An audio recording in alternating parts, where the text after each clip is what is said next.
Eh bien, bonjour, bonsoir à tous et bienvenue dans cette nouvelle vidéo qui va parler du troisième cours magistral d'attribution causale.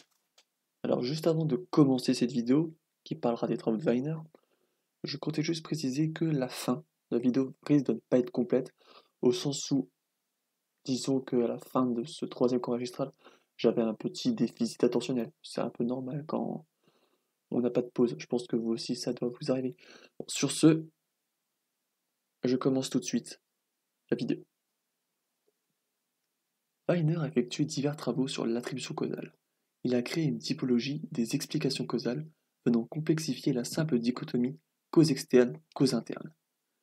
Il vient aussi déterminer les conséquences d'une attribution causale, que ce soit au niveau des attentes, des émotions ou encore des comportements. Commençons tout de suite par parler de sa typologie. Les causes internes et externes peuvent être vues comme justes, mais elles sont aussi insuffisantes. La réalité peut être plus complexe, notamment lors d'attributions causales ouvertes, où le sujet peut partir dans de nombreuses explications. Par exemple, pour expliquer une réussite ou un échec, effectivement Wiener se concentre énormément sur les performances, le sujet peut donner comme raison des efforts, une certaine intelligence, de la chance ou encore la difficulté de l'examen. La complexité du langage rend certaines explications difficilement classifiables. Ross, en 1977, vient montrer cette complexité avec l'exemple de Gilles, qui achète une maison parce qu'elle est isolée. Ici, on peut croire qu'il a acheté à cause de sa position. Donc, causalité externe, c'est la position de la maison qui fait que Gilles fait cet événement. Mais on peut aussi affirmer que Gilles aime être isolé et que c'est pour cette raison qu'il a acheté cette maison. Donc là, on a une causalité interne implicite. Les deux causalités dans une seule phrase. D'autres typologies de celles de Wiener existent, mais nous allons nous intéresser à celle-ci dans ce cours. Wiener a aussi fait deux théories complémentaires en 1985 et 1995. Durant ses recherches, Wiener a demandé à des sujets de donner une raison spontanée à un échec ou une réussite. Il s'agit ici d'un travail de regroupement avec tout le vocabulaire obtenu. De par cette méthodologie inductive, au sens où il prend un grand nombre d'informations pour après en déduire différentes dimensions, il va en tirer trois dimensions causales. Le lieu de causalité, donc placé sur un continuum interne-externe. Continuum au sens où c'est pas soit la cause est externe, soit la cause est interne. On peut faire un curseur entre les deux, c'est pas forcément les extrémités. Donc cause interne-externe, donc c'est celle la plus connue qu'on a vue jusqu'ici. La stabilité de la cause, donc placée sur un continuum permanent modifiable. Est-ce que la cause, par exemple, de ma réussite est permanente ou modifiable? Et la dimension contrôlable, placée sur un continuum entre le contrôlable et l'incontrôlable. Alors si on dichotomise ces continuums, c'est-à-dire si vraiment on prend que les extrémités, on obtient le 8 cas de figure. Ces 8 cas représentent les différentes raisons possibles données à un échec ou une réussite. Et là, j'ai fait un petit tableau. Et le voici. On a donc 8 raisons données à la réussite ou à l'échec d'une performance. Ça peut être les compétences, les efforts, les aptitudes, l'humeur, le pouvoir d'autrui, l'aide d'autrui, le hasard ou encore la difficulté de la tâche. Et ça, on peut prendre l'exemple d'un examen. Ça peut marcher, par exemple, si on attribue la réussite d'une performance, la réussite d'un examen à des efforts, ça signifie que cette cause est interne, contrôlable, car il contrôle s'il veut ou pas faire d'efforts, et instable au sens que les efforts, il y a forcément des moments où l'effort c'est pas continu au sens où l'effort, à tout moment tu peux modifier l'effort et venir ne plus en faire en fait. Et ça, instable au sens où c'est modifiable, contrairement par exemple aux aptitudes qui, elles, sont disons stables, où tu as des facilités par exemple à mémoriser le cours. Voilà, c'est quelque chose d'interne, de stable que tu ne contrôles pas. Hop. Alors, après cette typologie, Wiener a créé la théorie intrapersonnelle, qui essaye de prédire une future performance suite à l'attribution causale donnée à une première performance. donc réussite ou échec. Cette théorie essaye de prédire les attentes et les émotions du sujet en fonction de l'attribution causale donnée. Autrement dit, le sujet va faire une première performance, que ce soit une réussite ou un échec, il va avoir une attribution causale, donc il va se demander pourquoi j'ai réussi ou j'ai échoué cette épreuve. Donc là, ça peut être une des 8 possibilités ici. Suite à ça, ça va créer des attentes et des émotions qui vont peut-être bouleverser la seconde performance. Oui, la seconde performance. Alors la théorie interpersonnelle qui apparaît 10 ans plus tard essaye quant à elle de prédire les comportements des observateurs en fonction de l'attribution causale donnée à l'acteur. Donc là, il y a l'idée de responsabilité. L'observateur regarde l'acteur faire un événement et suivant qu'il est estimé, jugé responsable ou non, les comportements vont être différents à l'égard de l'acteur. On commence tout de suite, parce que là c'était que petite présentation, on commence tout de suite par la théorie intrapersonnelle. Cette théorie ne se base que sur des performances, donc comme pour la typologie. L'acteur va faire une attribution causale à sa première performance, ce qui va impacter ses émotions et ses attentes envers la seconde performance. Finalement, le comportement adopté des attentes et de la valeur subjective de la performance s'approche du combat ou de l'évitement. Donc, l'attribution causale va apporter des attentes, valeur subjective, c'est en fait l'importance, valeur subjective qui vient aussi impacter les émotions. Donc l'importance de la performance à notre subjectivement.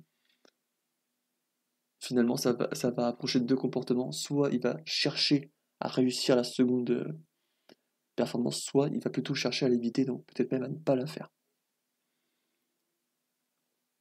Donc commençons par les conséquences des attributions sur les émotions. Une réussite donnera une émotion autour de la joie, alors que l'échec donnera une émotion plus autour de la déception. Mais nous pouvons être plus précis, et c'est pour ça que j'ai un second tableau qui vient récapituler les différentes émotions ressenties en fonction de la causalité interne-externe, contrôlable-incontrôlable. Et donc nous en avons ici 6. Autrement dit, si par exemple on estime avoir réussi un examen parce que le prof était vraiment un très bon pédagogue, donc là on est face à une situation externe et contrôlable, on va ici ressentir de la gratitude envers celui qui nous a enseigné. A l'inverse, si on sent, si on a eu un échec parce qu'on n'a pas fait assez d'efforts, donc là on est dans l'interne contrôlable, on va donc être en situation de culpabilité, on va se dire j'aurais pu faire plus d'efforts, j'aurais pu réussir.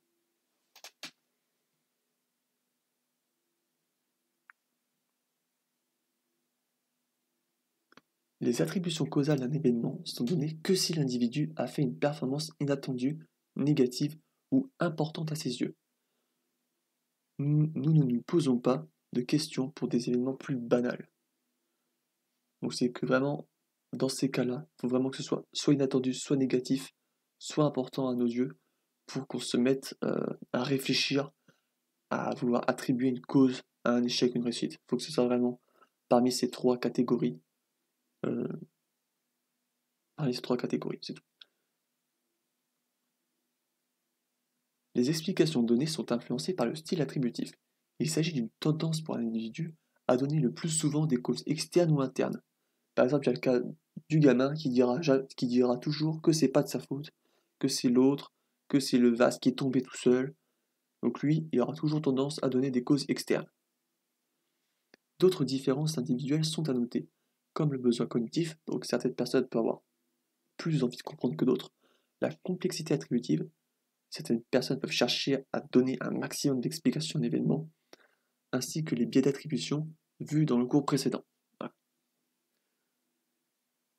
Alors, si le sujet obtient une seconde performance, une réattribution se fera principalement si l'échec se maintient. Voilà. Après, on peut aller très loin, c'est un peu circulaire. Si on veut faire passer 10 performances au sujet, ça va juste devenir un peu long, quoi. Sur ce, passons à la théorie interpersonnelle, faite en 1995. La petite dernière de ce cours. Voilà, j'espère que la vidéo ne sera pas trop longue. Alors, cette théorie ne s'applique pas uniquement sur les performances, contrairement à la théorie précédente. Elle se base sur une attribution de responsabilité de l'acteur d'un événement par un observateur. Pour être jugé comme responsable, l'observateur doit attribuer à l'acteur une cause interne, contrôlable et sans circonstances atténuantes. Et on parle ici d'inférence de responsabilité. Alors ainsi, on peut prendre, pour que ce soit un peu plus clair, l'exemple comme donné en cours d'une personne qui en insulte une autre. Bon, une insulte, c'est la plupart du temps interne, c'est bien nous qui insultons une personne. Par exemple, si c'est incontrôlable au sens où la personne a Gilles de la Tourette, par exemple, il ne va pas être jugé responsable. S'il y a des circonstances atténuantes, il sera moins jugé responsable, par exemple, il a insulté une personne qui était vraiment très très chiante. Suite à l'attribution de responsabilité ou non, l'observateur va avoir des attentes, des émotions et des comportements différents à l'égard de l'acteur de l'événement. L'attribution donnée peut faire varier l'émotion de l'observateur de la colère à la sympathie. La colère et la sympathie étant donc un continuum, encore une fois. Si l'observateur estime que l'événement produit par l'acteur était contrôlable, donc par exemple un accident de voiture, alors la colère sera plus intense et vice-versa. Au sens où l'accident de voiture, malheureusement, il a perdu le contrôle du véhicule, bah là, on aura moins de colère que si c'était juste le mec qui a pris le volant après avoir un peu trop bu, quoi. Qui a pris le volant et bim, accident. Là, on sera plus en colère. Parce qu'il sera jugé plus responsable. Enfin, il sera... Oui, voilà. Donc, dans le cadre scolaire, les aptitudes et les efforts sont souvent des causes à un résultat, des causes données à un résultat. Donc, effort et aptitude, on revient à sa typologie. Donc, l'effort interne instable contrôlable, aptitude interne stable incontrôlable. Hop. Selon la cause perçue, l'émotion du professeur peut être différente.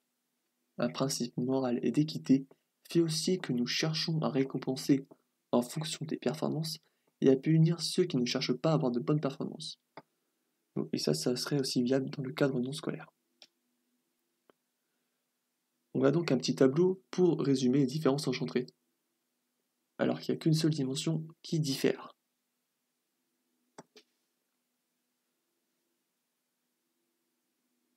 Il y a une... Non, là, il y a deux dimensions qui diffèrent entre les efforts et les aptitudes. Bah oui, il y en a deux. Pourquoi j'ai mis une? Oui, il y a la part stable et la part contrôlable qui diffèrent. Donc là, il y a bien deux dimensions qui sont différentes entre les efforts et les aptitudes. J'ai mis qu'une, mais c'était une erreur. Donc voici les principales conséquences. Donc imaginons qu'un élève a réussi son contrôle parce qu'il a fait beaucoup d'efforts. Alors l'émotion du professeur sera proche de la sympathie et il cherchera à récompenser. Si l'élève n'a pas fait d'efforts et est en échec, le professeur aura plus tendance à être en colère et à chercher la sanction. Là, si on passe maintenant du côté des aptitudes, qui n'a donc pas les mêmes causes, donc là on passe bien du côté stable et incontrôlable. Donc s'il a de fortes aptitudes et qu'il réussit, en fait le professeur va trouver ça normal. Donc il n'y aura aucune émotion et aucun comportement spécifique de fait. Sur le continuum, on sera au niveau 0 en fait. Ni colère, ni sympathie. En revanche, si un élève a des très mauvaises aptitudes, donc il a du mal, par exemple, il a du mal à réviser ou il est en difficulté parce que on peut imaginer qu'il ait différents troubles et qu'il soit en échec, et bien là, le professeur, face à cette situation, sera plus en situation de sympathie, aura plus une émotion de sympathie, tout simplement parce qu'à la suite, il va pas chercher à faire de sanction, au sens où l'élève a déjà des difficultés, on va quand même pas venir lui casser les bonbons en lui rajoutant une sanction. Continuons là-dessus. Et donc là, du coup, j'ai mis un autre exemple.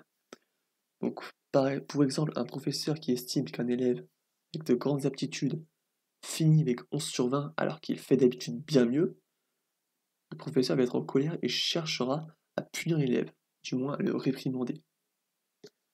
Donc là, attention parce que dans cet exemple-là, on peut prendre en compte les deux en même temps.